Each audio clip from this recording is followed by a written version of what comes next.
shut it down. That's what Elon Musk has said that he and President Donald Trump agreed to do with the United States Agency for International Development, or USAID. Here's what Trump had to say about this on Sunday evening. USAID, run by radical lunatics, and we're getting them out, and then we'll make a decision. Elon Musk also weighed in yesterday, writing on X, USAID is a criminal organization, time for it to die. As of today, the USAID website is shut down, and employees were told to stay home. President John F. Kennedy established USAID in 1961. Every year, the agency sends billions of dollars around the world to do things like promote democracy, social causes, help reduce poverty, and treat diseases. According to multiple reports, DOJ officials tried entering its headquarters in D.C. this weekend to access files and security systems. They were initially refused, but eventually were able to get in. Lever News founder wrote on X, so officials from an alleged government agency, not actually created by any law, showed up to seize and shut down a government agency created by a long-standing law. What's the word for this again? Democratic strategist and Obama alumni Sawyer Hackett also chimed in, writing, there it is. After Trump and Musk pledged to shut down USAID, staff received an email in the middle of the night informing them HQ will be closed today. USAID is an independent agency. Only Congress has the authority to eliminate it. Former acting director of U.S. National Intelligence, Richard Grenell, wrote on X, what Samantha Power did with your tax dollars at USAID should be an FBI investigation. She used your money to fund crazy radical programs and far-left activists. Investigate. Executive Director of the Foundation for Freedom Online, Mike Benn, said what you will quickly find as you enter the amazing USAID vortex of despair is that virtually every powerful political and financial motor of American society that promotes and lobbies for USAID is either directly on its payroll, works at a place that is, or is his or her donors due. And even left-leaning journalist and former Rising host Ryan Grim admitted that USAID is often used as a vehicle for regime control and U.S. intervention in the internal politics of our allies and adversaries. Former U.S. Ambassador to Russia and now Stanford professor Michael McFaul wrote, in 2012, when I was the U.S. Ambassador to Russia, Putin shut down USAID inside Russia. Why? Because their work supported free markets, democracy, human rights, i.e. causes that threatened Putin's dictatorship. Shutting down USAID is exactly what autocrats all over the world want. So I think we're going to disagree on this. You're probably supportive of this program? I am indeed. Have not the American people said as thoroughly as they possibly can that they don't want their tax dollars spent propping up foreign governments or in aid to people elsewhere in the world, that the U.S. has enough problems and we want that money spent here? It's like it's bipartisan. It's a majority of the Americans. They don't want tons of money going to foreign governments. I think that the American people also don't want people who are not sanctioned, not legal, coming in to access classified documents, which is what you saw opposition to at USAID over the weekend. I think that is definitely something that we should not sweep under the rug.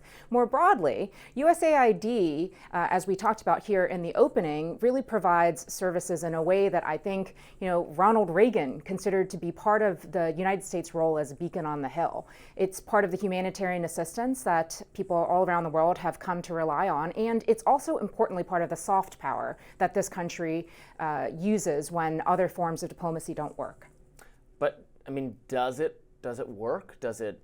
The feeling that so many of the American people, I think, have, not that I speak for all of the American people, is that, despite being the global policeman, the global, grain dole, are we getting favorable American policies? Do other countries take us seriously and do what we want? And should we even be projecting or forcing on them our policies? I want to be hands off. I want to be not involved in terms of our government and the rest of the world. We can do trade with the rest of the world if they want to have good relations with us. But I don't think we should be using American tax dollars to extort allies or enemies to get some foreign policy result that doesn't even work.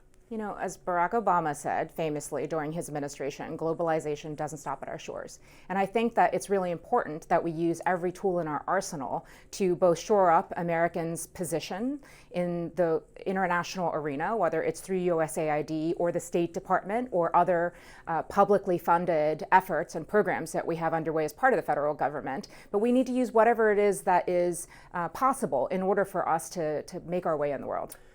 I saw a friend of mine, Hannah Cox, point out on X, and this is a screenshot of the grant, that, you know, we've talked a lot about on this show funding for what I consider to be very dangerous scientific research in Wuhan, China, where COVID-19 originated. A lot of that was done by the National Institutes for Health, but an also grant-making organization that funded research done in Wuhan was USAID, $38 million to Eco Health Alliance, which has now been, its relationship with the U.S. government has been terminated over concerns over what projects were being funded by, were being facilitated. They were funded by the U.S., facilitated by Eco Health Alliance in China. You know, there are a lot of independent scientific minds with concerns that this is exactly how you ended up with COVID-19 in the first place. The lead grantee on this grant is Ben Hu, who is believed by the Wall Street Journal to be patient zero for COVID.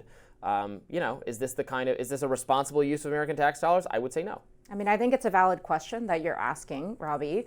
I don't think any federal program is ever going to be perfect, but I also think that USAID has certainly contributed to the well-being of Americans in many different ways, not the least of which USAID was also part of international efforts to address the AIDS epidemic that occurred, obviously, in large part all over around the world, but also had a massive impact here in the United States. So that's one thing that I would point out. The other thing is, it shouldn't be lost that this attack, this demonization on USAID is also going to have a direct impact on jobs, both at the agency itself and on the many, many organizations all around the world that the various programs help to support.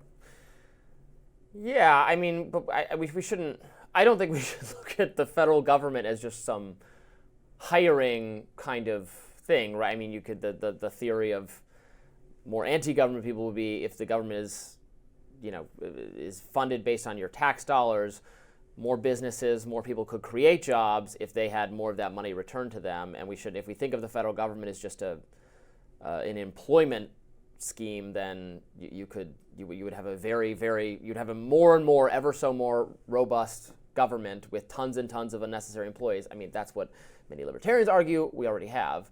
Elon Musk reduced, after he bought X, he fired 80% of the workforce, and it works just as well as it did before.